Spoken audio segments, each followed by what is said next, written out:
Christina McAnea, you are leader of Britain's biggest trade union. You represent hundreds of thousands of workers in the NHS, nurses, paramedics, cleaners, porters, right up to NHS managers.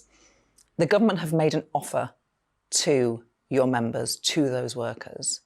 Should your members accept it? You're asking them right now. So yeah, we are asking them to accept it. And this is for members who are in England, because we've done a deal in Scotland. We've had the strike. It was successful, even though, to be quite honest, we didn't bring out that many members. But we did bring out some very strategic groups like ambulance sector and a few hospital areas. That finally forced the government to come back and make us an offer.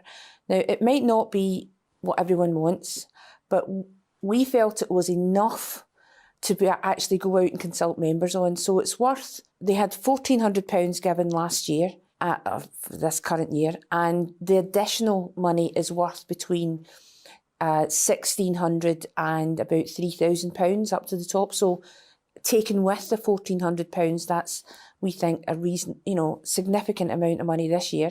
And then it's 5%, a bit more for some categories for 23, 24. We think there is enough here to go out and say to our people who are members of UNISON, who, as you said, are the cleaners, the nurses, the paramedics, the occupational therapists, all the groups that we cover, that actually it will be their decision whether they accept it or not. So we're out for consultation just now.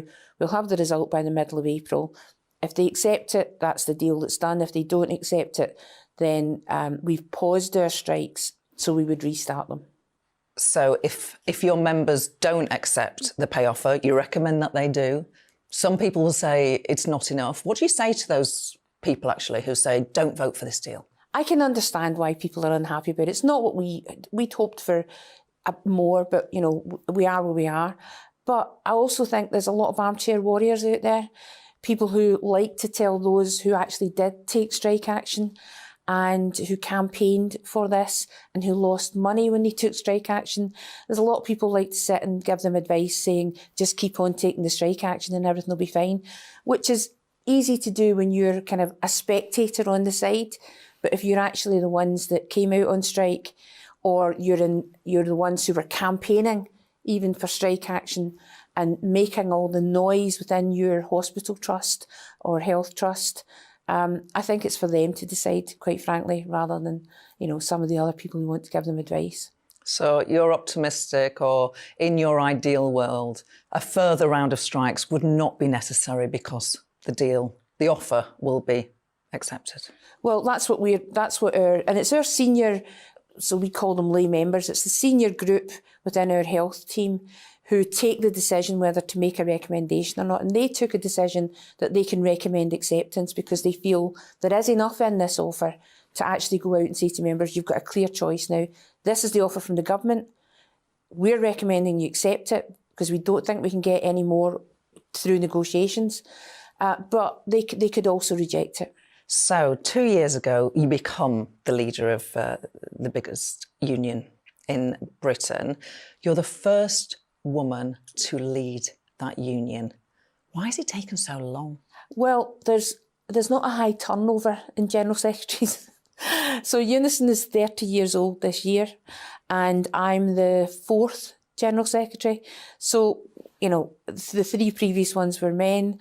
It's not something that happens very often. My predecessor successfully ran 3 times to be general secretary, and members voted for him. You're elected for a 5-year term, so it's just one of these things.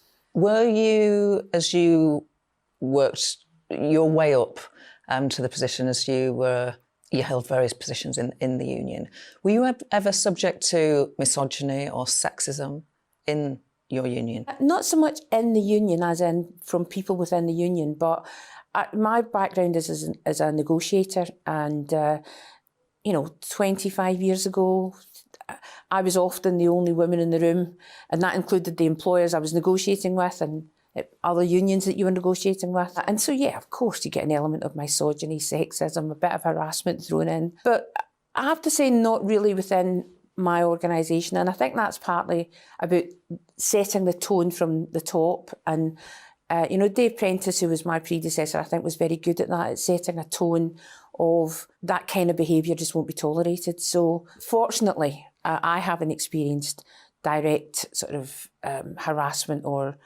an element of sexism goes everywhere, doesn't it? As a woman, you experience it everywhere. I'm not trying to say we never have sexism within the union. Of course we do, but obviously external organisations, I can't be accountable for them.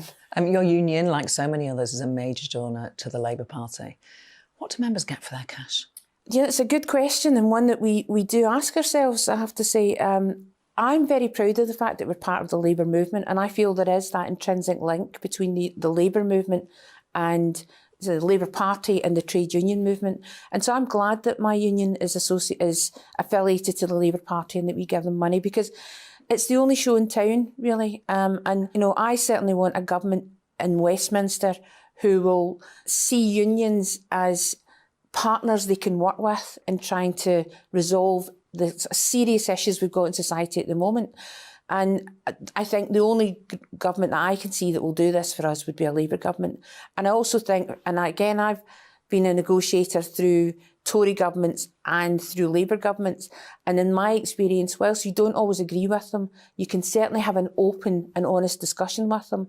Whereas for years, the Conservatives just won't talk to us on a whole range of issues. They just refuse to talk to trade unions, or certainly to our union. Have you had any good relationships with Conservative secretaries of state? Good's maybe too strong a word. I've had relationships, as in working relationships, that you can have a proper conversation with them. They'll listen to you. I was head of health for a number of years, and before that, I was head of our education sector. And in the health team, I took over just as Andrew Lansley became Secretary of State. So I've had a relationship and met every Secretary of State since Andrew Lansley, Health Secretary of State, apart from Therese Coffey, because... Okay, that was brief. That was brief. I was under the brief Liz Truss premiership. And yeah, of course you can... I mean, I'll work with anyone. There's certain politicians that you find more difficult than others because they just won't listen. You know, that they're looking over your shoulder all the time because they're trying to see who's more important, or they're doing it because it's a tick box exercise. You know, I met with the unions tick without having actually achieved anything or having a proper discussion with you. Do you think the Labour Party ever does a bit of that with the unions? Sort of would prefer not to shout about its relationship with the union for fear that the accusations are that they're in the pockets of the unions. That's an allegation that the Tories sometimes make. I can see why some people might feel a bit nervous about that, but I think the tide has turned in this country, and that actually people see the value of trade unions. I would say to the Labour Party, don't be afraid of being seen to be close to the trade union movement. Actually, there's not a single union that I know who wants to do down business or the employers that they work with, because who wants that? Nobody wants the business that their members are in to fail. You want it to succeed.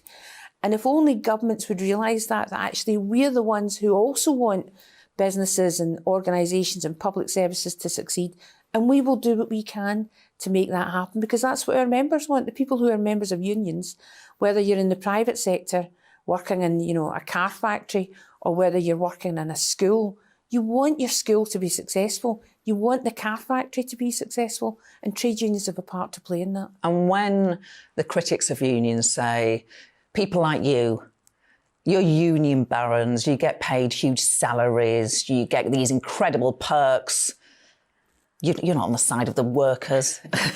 How do you respond? As a General Secretary, I'm paid well. My salary's in the public domain. I get a car. I think that's about it in terms of perks.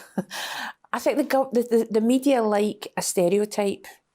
You don't really match it, really. They're often blokes. The number of times I'm told, you know, oh, so-and-so, you know, he's a union baron and he did this and he did that. And I think, yeah, that's great. And it's, you know, some of my colleagues in the other unions are great at speaking up and fighting for their members. I don't mean that. But I think there's a kind of tendency to think either we're not effective leaders because we're women, because perhaps we don't operate in the same way. We're a bit more, restrained's not the right word, but we don't sound the same, we don't look the same. So I think sometimes people are stuck in the 70s, and unions are often accused of that, but actually it's not us that's stuck in the 70s. It's often Tory politicians and right-wing commentators who are stuck with the language of the 70s, accusing us of doing all sorts of things that we don't. And I think they find it difficult to deal with somebody like me or the other women leaders that I negotiate with. Final question. What do trade union general secretaries do for fun? Me personally, so I like music. I like the opera. And I don't see why, as somebody from a working class background, I shouldn't like the opera. It's something I've come to fairly late in life, but I have to say I do like it. But I also like to read, and I like detective novels. I like to cook, and I like to walk. So those are nothing very exciting, I'm afraid. Pretty much like anybody else then. I would like to be able to tell you, that I play some exotic instrument in my spare time, but I don't. Christina McAnea, General Secretary of UNISON, Britain's biggest trade union. Thank you for giving us insight into your world. Thank you. Thanks for watching. No show on Easter Sunday, but I'll be back with 3 more great political interviews for you on the 16th of April.